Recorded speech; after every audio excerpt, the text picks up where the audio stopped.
Anyone else feeling like manifesting isn't working? Because that's how I felt after this last month until I did some self reflection.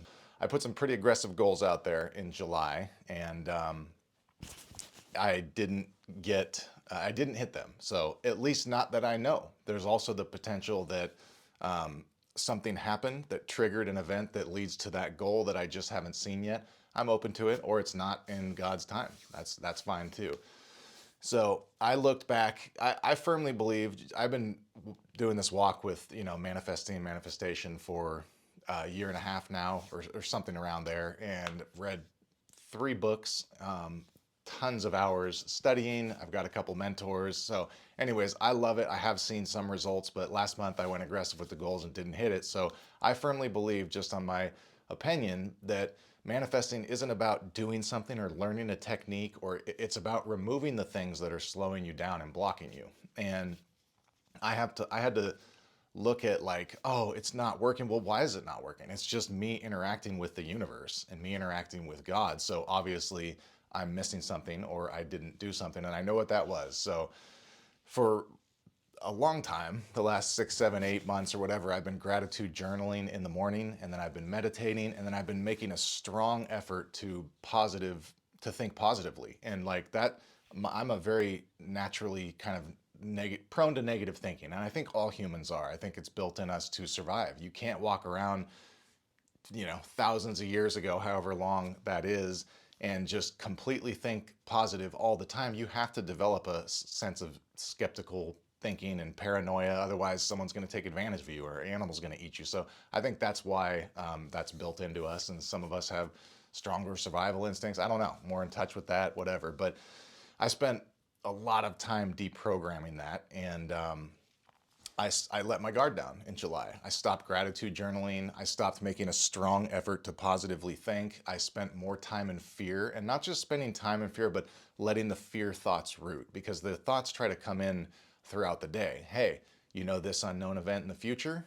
It's not going to go well. Let's think about that. Let's plan for that. Okay. So this is the worst that's going to happen. So we're going to plan for the worst and hope for the best.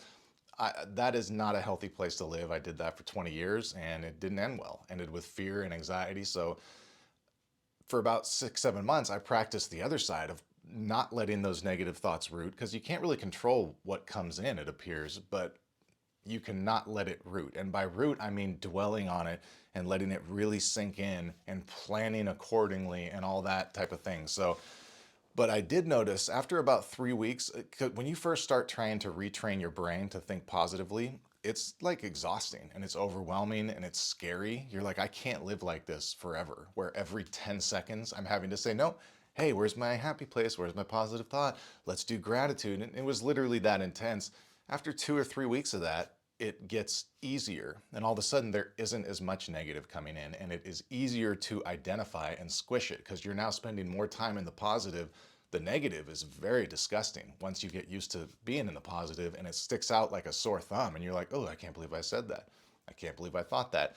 When you start having that experience where you're recognizing that it doesn't feel good to be negative, keep doing what you're doing because it's working. So this month, what I'm going to do different is I have an insatiable desire to learn, and I think a lot of us do these days, because there's so much information readily available that we haven't had access to basically ever in human history, and that's incredible.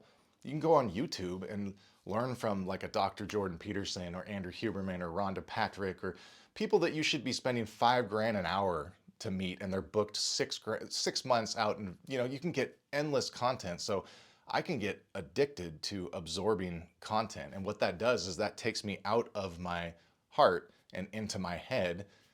That's one. And then two, now I've got tons of tools piled on top of each other and I haven't implemented any of them. So you end up in this state of chaos where a problem hits, or a thought comes, or life comes at you, and you you actually don't you haven't used any tools to grow. So I'm going to stop that this month, and then I'm going to get back to gratitude journaling, positive thinking, and meditating. But what's cool, in times when supposedly when you're in creator mode and you are interacting with the universe in a certain way, and you have the ability to influence how your life turns out with your thoughts, you're going to know, because these strong coincidences start happening. And so I've started writing them down and I want to review those, but I'm going to do that in a separate video. So I just wanted to go through last month's update, and I'm still super hopeful. So what also appears to be part of the journey is accepting when things don't happen, that you put all the effort into and you practice every technique of manifesting, because this manifesting, it's a set of very specific techniques. It isn't some lofty ideal. It's doing certain things. And the biggest thing is you have to feel good. You're not going to attract good if you don't feel good. And you can't feel your best if you're not acting right. So when I say you got to remove things that are blocking you from feeling good, that includes integrity, that includes, and that's different for everybody. Like, I don't want to call out things that are integral and not integral because that is subjective. When I say that, assess your life. When you come across something that you know you need to remove, you're going to feel that. And I just want you to know that you absolutely have the power to remove that. You don't have to sit there and say, I'm a slave to this because my brain's addicted to dopamine, or I'm powerless and I have no control.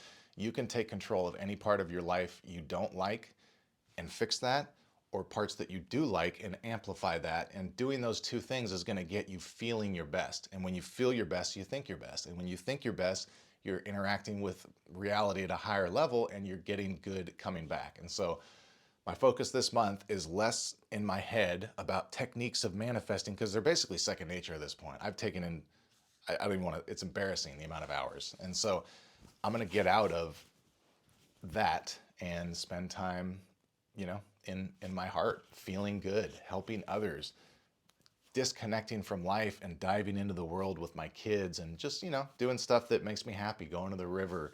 I'm going to Kauai for 2 weeks. That's my happy place. I am moving there. That is on the vision board. And now we're going for 2 weeks. So that's going to be fun. Maybe I don't come back. I don't know. I'm open to it. All right, guys. Have a good day. It was my update, 2 cents.